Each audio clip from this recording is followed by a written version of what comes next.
Terima kasih Anda masih bersama kami dalam Sapa Indonesia Pagi. Saudara, tim SAR gabungan mencapai lokasi warga negara asing asal Brasil yang jatuh di Gunung Rinjani di kedalaman 600 meter, saudara.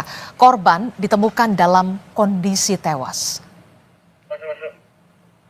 Selasa malam, tim SAR berhasil mencapai lokasi pendaki asal Brasil yang jatuh di Gunung Rinjani karena cuaca yang tidak memungkinkan. Evakuasi korban kemudian dilakukan atau dilanjutkan pada Rabu pagi dengan metode lifting atau diangkat ke atas. Evakuasi akan dilanjutkan rencananya menggunakan helikopter dari Posko Sembalun menuju Rumah Sakit Bayangkara Polda Nusa Tenggara Barat.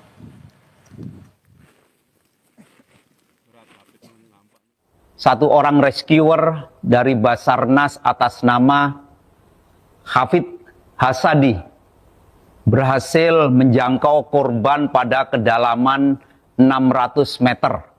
Dikonfirmasi dan dipastikan korban dalam kondisi meninggal dunia.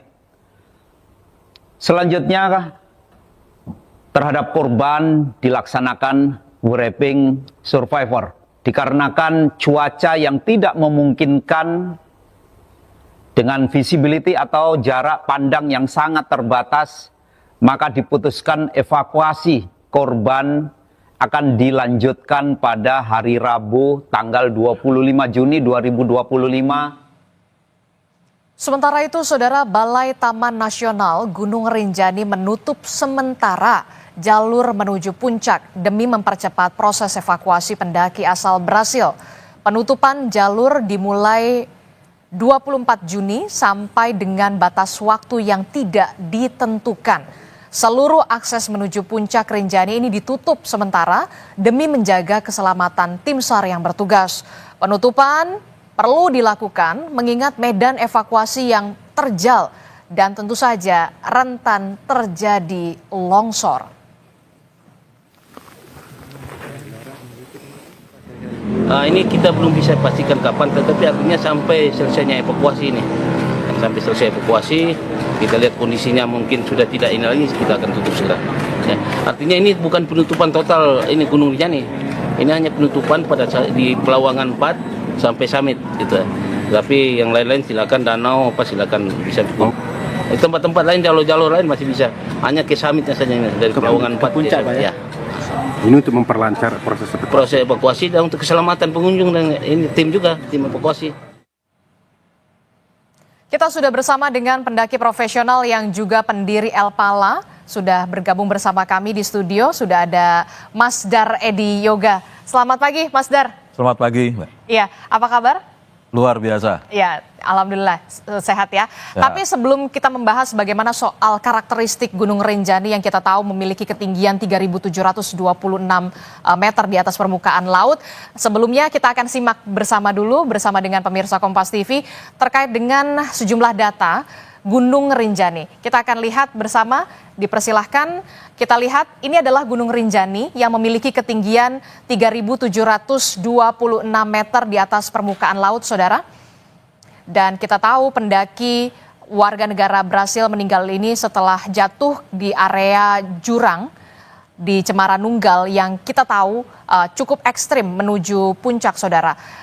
Gunung Rinjani ini memiliki ketinggian 3.726 meter di atas permukaan laut, MDPL, kemudian berlokasi di Lombok, Nusa Tenggara Barat. Dan kita tahu bersama status dari Gunung Rinjani ini merupakan gunung api aktif di mana di tengahnya ini ada danau Segara Anak, begitu ya.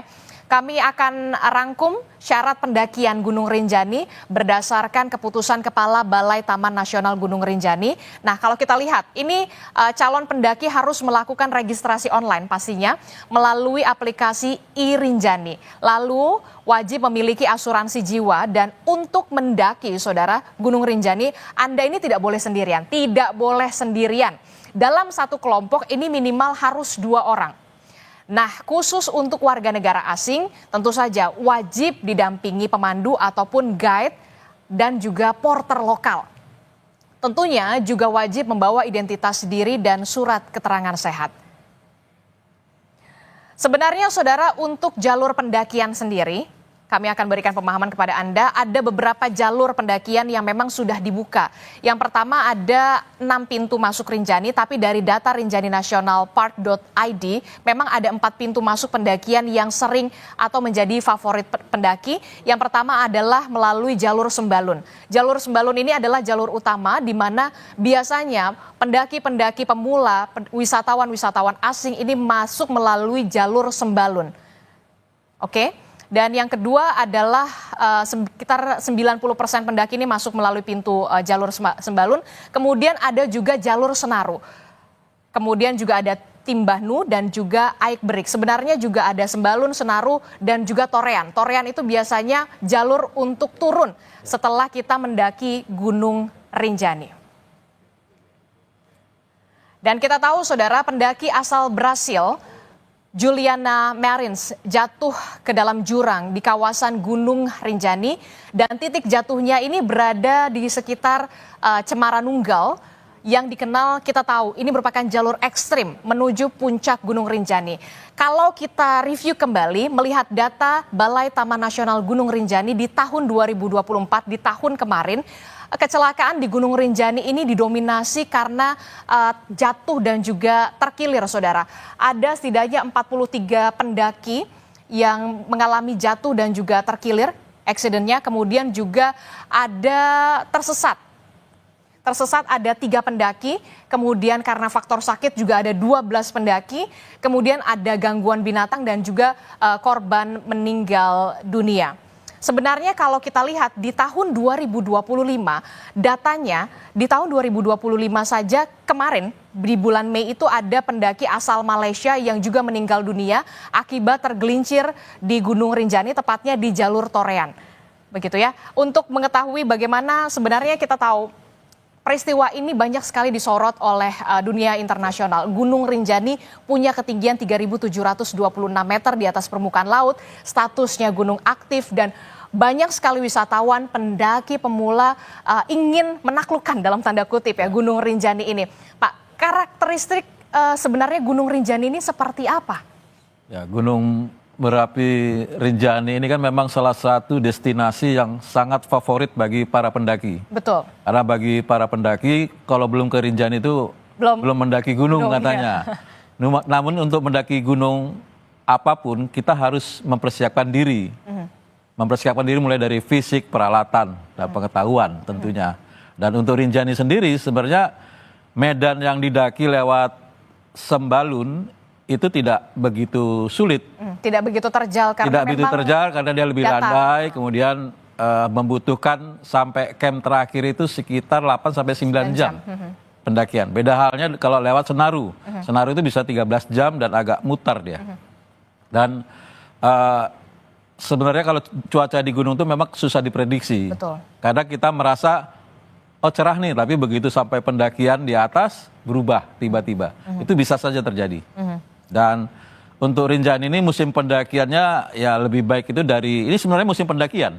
Di April sampai sekitar Agustus. Gitu ya. Itu yang paling aman, nyaman untuk mendaki di Rinjani. Memang untuk pemandangannya memang sangat indah.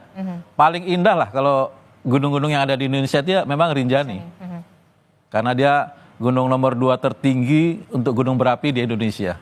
Kalau kita lihat kan ya dari krononya begitu ya, pendaki warga negara asing asal Brasil ini kan mendaki bersama dengan rombongan. Ada porter juga, kemudian ada tour guide juga, kemudian dilaporkan terpleset begitu ya, tergelincir, kemudian jatuh di pukul 6.30 waktu Indonesia bagian tengah pagi, begitu ya, tepatnya di Cemoro Nunggal. Nah, bisa dijelaskan Mas Dar, kawasan Cemoro Nunggal ini sebenarnya seperti apa? Ini kan kalau tidak salah sebelum akhirnya terperosok, warga negara asing ini sempat beristirahat dulu sejenak, kemudian duduk dulu di jalur pendakian. Sebenarnya saya tidak mengetahui krononya, ataukah tertinggal atau seperti apa. Nah, untuk jalur Cemoro Nunggal ini sebenarnya seperti apa?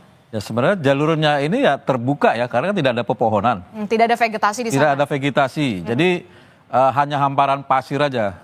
Pasir? Iya. Pasir dan bebatuan? Bebatuan, ya. Jadi kalau kita naik 2 langkah bisa kita turun jadi ke belakang lagi. Jadi memang perlu teknik tersendiri lah untuk mendaki gunung yang pasir ya, pada pasir itu. Dan lagi sebenarnya kalau kita lihat ya dari tempat dia terjatuh, sebenarnya kan itu masih ada daerah yang luas gitu. Kenapa mesti berada di pinggir kawah? Jadi korban ini duduk di pinggir, sangat di pinggir kawah. Ya. Itu yang kemudian jadi pertanyaan kita, mengapa kemudian tidak ke tengah begitu untuk mengantisipasi peristiwa semacam ini terjadi? Ya. Kalau saya melihat atau menduga ya, karena keindahan Rinjani ini, pasti orang akan berupaya untuk mencari spot atau angle untuk mengambil gambar. Mungkin saja dia selfie atau apa, kemudian terjatuh ke belakang. Bisa saja seperti itu.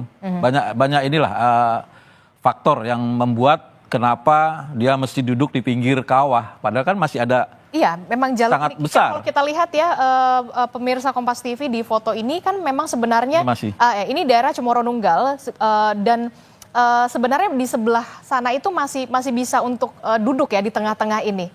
Tidak terlalu pinggir ya. Memang sebaiknya ketika beristirahat itu tidak terlalu di pinggir. Betul. Dan kalau misalnya ada di pinggiran sini kan, kalau dia pas kehilangan kesadaran atau apa kan bisa aja ngejeblak ke belakang.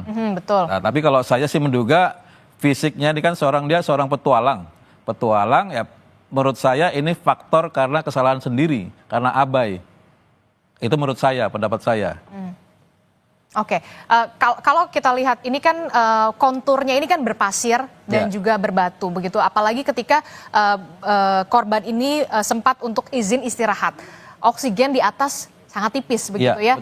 Mungkin saja sempat pusing dan segala macam, itu kita masih dugaan begitu ya. Apa yang perlu diperhatikan sebenarnya sebagai pendaki gitu ya ketika kita ingin naik gunung begitu ya, apalagi ini Gunung Rinjani nggak main-main begitu ya, salah satu gunung yang bisa dikatakan ekstrim juga begitu ya jalurnya. Apa yang sebenarnya harus dipersiapkan selain persiapan misalkan standar lah, senter, tali, logistik dan segala macam gitu ya, tapi secara fisik, secara mental, pengetahuan soal Gunung Rinjani apa yang harus dipersiapkan sebenarnya? Yang utama adalah fisik. Kita harus mempersiapkan diri betul dengan berlatih. Apakah itu jogging atau naik turun tangga itu penting. Betul. Karena minimal seminggu. Iya, dalam seminggu itu paling nggak 3 kali ya, paling tidak. Karena kita aja untuk mempersiapkan sebuah pendakian, biarpun kita sering mendaki, tetap aja kita harus berlatih. Berlatih membiasakan kaki ini untuk naik dengan cara naik turun tangga. Fisik itu adalah hal yang utama. Kemudian mental. Mental ini harus benar-benar siap dengan menghadapi situasi. Peralatan sudah pasti harus. Mulai dari kelengkapan diri. Dari sepatu, kaos kaki, celana, kemeja, jaket, kupluk untuk tutup kepala, itu harus. Dan proses aklimatasi untuk sebuah gunung di atas 3.000 itu penting dilakukan. Jadi kita harus penyesuaian diri karena setiap orang kan ada yang kemampuan menghisap oksigen paru-parunya ada yang bagus, ada yang butuh proses. Nah itu apalagi ketika di puncak gunung begitu ya, menuju puncak itu kan memang oksigen di atas itu tipis sekali ya. Betul. Nah nah itu tadi harus jogging dulu minimal seminggu sebelum pendakian.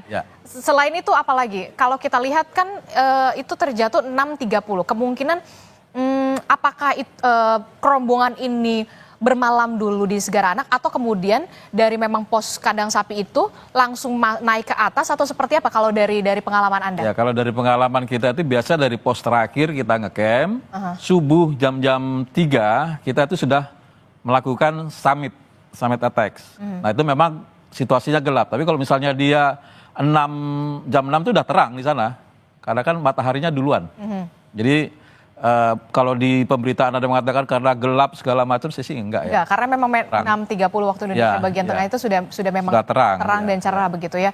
Dan biasanya memang di gunung itu kan waktu-waktunya adalah dari pagi sampai jam 11 siang itu memang cuacanya lagi memang bagus-bagusnya. Kemudian setelah itu bisa berkabut, berangin dan juga bahkan hujan turun begitu ya. Dan itu yang memang harus diantisipasi oleh pendaki dan termasuk juga pengetahuan yang diberikan oleh tour guide dan juga porter pastinya. Betul. Ya itu memang harus syarat mutlak ya. Kita harus mengikuti adat istiadat setempat, harus mengikuti panduan yang sudah diberikan di pos pendakian. Yang penting itu adalah porter atau pemandunya ini yang akan membimbing seorang pendaki untuk bisa mencapai puncak gunung. Oke, sebenarnya apa ya bisa dikatakan SOP-nya ketika ada accident terjadi di saat pendakian begitu ya. Ini kan 6.30 waktu Indonesia bagian tengah terjatuh dilaporkan, kemudian kalau tidak salah proses rescue penyelamatan itu sekitar pukul 2 siang. Nah, ini sebenarnya bisa tidak dari pos-pos yang sebelumnya ini berusaha ada tim rescue dari pos sebelumnya untuk bisa menjangkau ke titik lokasi, atau seperti apa sebenarnya sistemnya untuk rescue sendiri? Rescue di setiap gunung itu kan berbeda-beda ya. Beda kalau misalnya kita pendakian di luar negeri itu benar-benar dikelola secara profesional. Jadi, kalau untuk di Gunung Rinjani, kalau Rinjani sendiri itu paling melibatkan dengan tim SAR setempat di bawah aja yang masyarakat atau tim porter. Tapi kalau khusus standby ada tim SAR sendiri, saya tidak tahu di situ. Apakah ini melibatkan dari kalau saya tahu kan ini langsung dari Basarnas diambil alih kan. Jadi ya tentunya melibatkan porter setempat. Itu udah pasti, atau tim pendaki di daerah Lombok. Oke, kalau kita lihat Mas Dar, ini kan di belakang Anda upaya evakuasi yang dilakukan oleh tim SAR dan juga rescue begitu ya, tim SAR gabungan dengan metode lowering. Ya. Itu juga untuk turun sampai ke bawah menggunakan tali sling begitu ya untuk bisa menjangkau, tapi kemudian ada kesulitan di sana karena medan di sana itu kan memang curam, terjal, kemudian berpasir, rawan longsor. Itu yang menjadi kendala begitu ya. Nah, menurut Anda adakah skema-skema lainnya yang mungkin bisa dicoba begitu ya? Karena memang ada menggunakan helikopter juga. Tapi kemudian ketika menggunakan helikopter, saya membayangkan di atas bawahnya pasir, apa nggak buyar atau seperti apa skemanya? Ya, kalau menggunakan helikopter kan kita juga harus melihat ketinggian jelajah sebuah heli itu kan idealnya antara 5.000 sampai 7.500 ya, masih ada oksigennya, kadar oksigennya. Kalau di atas itu kan enggak. Sementara kalau ketinggian Rinjani adalah 3.700. Itu sama dengan hampir 10.000 ya, kalau 1.000 kaki. Sementara ketinggian maksimum helikopter yang aman itu kan sekitar 7.500 ya, 1.500 feet. Ya, jadi sekitar 2.000-an. Jadi kalau menggunakan evakuasi menggunakan heli sepertinya sangat sulit. Apalagi kan itu dengan dinding-dinding kawah, kemudian arah angin juga kan agak berbeda ya di situ ya. Yang aman itu ya seperti tadi. Lowering tadi dengan melakukan rappelling. Seorang tim SAR turun ke korban, kemudian diikat, baru ditarik ke atas. Itu yang paling memungkinkan. Paling memungkinkan itu. Kalau kemudian skema selanjutnya bisa tidak dari Segara Anak, kemudian itu kan tadi dari atas ya, lowering begitu. Ya. Bisa tidak kemudian dari bawah, kemudian dari ke atas? Kalau dari Segara Anak tuh jauh ininya, jalannya. Oke. Kan posisi dia jatuh dengan kalderanya itu kan agak jauh. Okay. Bukan pas di Segara Anak. Kalau pas di Segara Anak ya lebih enak. Tapi ini kan benar-benar ada di suatu tebing curam. Yang tidak memungkinkan heli juga untuk melakukan evakuasi. Ya salah satunya ya tadi, itu kan sudah dibikin juga tuh untuk angkor untuk turun, pijakan segala macam itu kan sudah disiapkan. Itu ya salah satu yang paling aman, yang paling praktis, nggak ada kemungkinan lain. Kemudian juga nanti kan evakuasi helikopternya kan paling setelah korban dibawa turun, baru diangkut dibawa ke rumah sakit. Oke, jadi memang menurut Anda, dari pengalaman Anda memang ketika kasus semacam ini memang teknik lowering ini yang kemudian paling bisa memungkinkan. Apalagi ini sudah disiapkan semua nih. Tergantung mungkin cuaca, inilah yang salah satu faktor pendukungnya ya? Ya, cuaca itu memang namanya gunung itu kita lihat dari bawah cerah, tapi begitu sampai atas bisa aja berubah. Karena memang cepat sekali perubahan dan itu sering dialami ya. Makanya disarankan pada musim pendakian itu jangan pada musim hujan. Musim panas saja masih seperti itu ya. Oke. Kalau kita lihat ini kan ada kecelakaan pengunjung atau pendaki Rinjani yang paling sering ini adalah jatuh terkilir karena memang kontur atau karakteristik Gunung Rinjani ini memang kan berpasir, berbatu begitu ya. Nah, apa yang kemudian pesan Anda begitu Mas Dar kepada para pendaki, khususnya para pendaki yang pemula begitu ya, baru pertama kali begitu ya, atau mungkin ya kalau baru pertama kali nggak mungkin ke Rinjani begitu ya, tapi kemudian baru pertama kali ke Rinjani, jangan sampai kemudian faktor-faktor semacam ini menjadi apa ya, menjadi kecelakaan begitu ya di Gunung Rinjani. Ya, yang pertama itu kita mendaki gunung itu bukan untuk mengejar sesuatu, kecepatan cepat sampai. Harus ditanamkan bahwa puncak gunung itu tidak akan kemana-mana. Jadi nggak usah buru-buru, nikmati aja setiap step by stepnya. Nikmati keindahan alam di sekitar sambil kita berjalan, dan jalan itu juga nggak perlu cepat-cepat. Apa yang mau dikejar? Kan tidak ada yang dikejar. Bukan lomba. Mendaki gunung itu kan bukan, ini adalah olahraga sunyi. Betul. Yang tidak ada tepuk tangan sorak-sorai ketika kita mencapai puncak. Makanya untuk apa kita harus buru-buru? Nikmati saja, ikuti arah dan kekuatan fisik. Kan yang tahu kita mampu atau tidaknya kan kita sendiri. Kemudian juga mental. Kadang kan mengalahkan ego ini yang paling susah. Makanya orang mendaki gunung itu bukan untuk menaklukkan gunung itu, tapi untuk menaklukkan dirinya, egonya, rasa malasnya, rasa capeknya, kantuknya, itu yang harus dilawan. Jadi bukan menaklukkan alam, itu enggak. Kita harus menyesuaikan dengan situasi.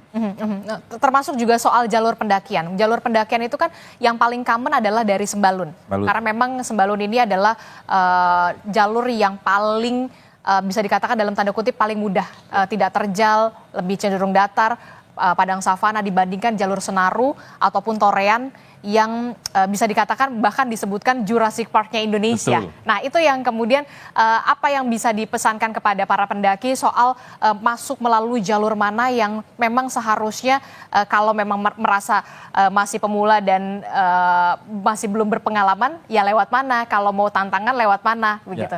Silakan. Ya, kalau misalnya mau aman itu lewat Sembalun, karena saya pernah membawa teman wanita, teman kampus, mendaki Rinjani, dia sama sekali belum pernah naik gunung. Sama sekali belum pernah? Sama sekali. Kita bawa lewat Sembalun sampai puncak. Yang paling riskan itu sebenarnya adalah ketika turun. Iya, betul. Nah, kawan ini ketika turun kakinya tadi tuh kecengklak. Tergelincir, terkilir. Akhirnya kita menggendong, mengevakuasi dari atas sampai ke Danau Segarana. Digendong. Walaupun memang kemudian ada porternya juga ya? Ada porternya juga. Kita waktu itu pakai 2 porter. Oke. Terakhir Mas Dar, apa yang tadi kan apa yang harus dipersiapkan, apa yang harus dihindari sebenarnya ketika ingin menaiki tidak hanya Gunung Rinjani tapi memang seluruh gunung, apalagi gunung berapi di Indonesia, apa yang harus dihindari, pesan Anda? Jangan melakukan pendakian di luar jalur yang semestinya. Itu harus kita hindarkan. Ikuti apa yang sudah menjadi panduan petunjuk yang telah diarahkan oleh petugas. Ikuti aturan main. Jangan kita merasa diri kita hebat, sering mendaki di mana-mana. Kesombongan itu tidak boleh ada. Kita harus memperlakukan gunung itu sebagai sebuah misteri yang kita perlu jangkau, kita lihat dengan kehati-hatian. Itu harus. Tidak boleh ada sombong. Tentu saja kita berharap proses evakuasi terhadap salah satu pendaki warga negara asing asal Brasil ini bisa membuahkan hasil di hari ini, begitu ya, bisa diangkut, dievakuasi ke atas, begitu ya, dengan cuaca yang kemudian cerah dan juga kondusif, begitu ya. Baik, terima kasih pendaki profesional yang juga merupakan pendiri El Pala, Mas Dar Edi Yoga telah bergabung bersama kami. Terima kasih, Mas Dar. Ya. Oke, saudara, informasi penting lainnya masih akan kami hadirkan usai jeda. Iran secara resmi menyepakati gencatan senjata dari Israel setelah berperang selama sekitar 2 pekan. Bagaimana caranya agar perang kedua negara benar-benar berakhir?